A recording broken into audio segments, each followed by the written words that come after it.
viimane kuu mai, enne kui me lähme puhkusele ja selle loosi tuleb võtab juhatuse esimees Marju.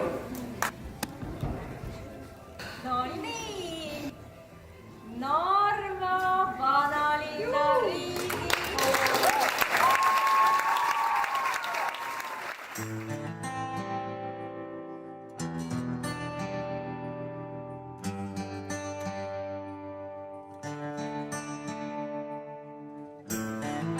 Kuumus tõstab pead.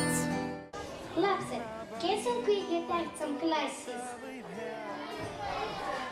Armsad klassijuhatajad, palume teil toetada oma õpilasi, et keegi ei jääks söömata.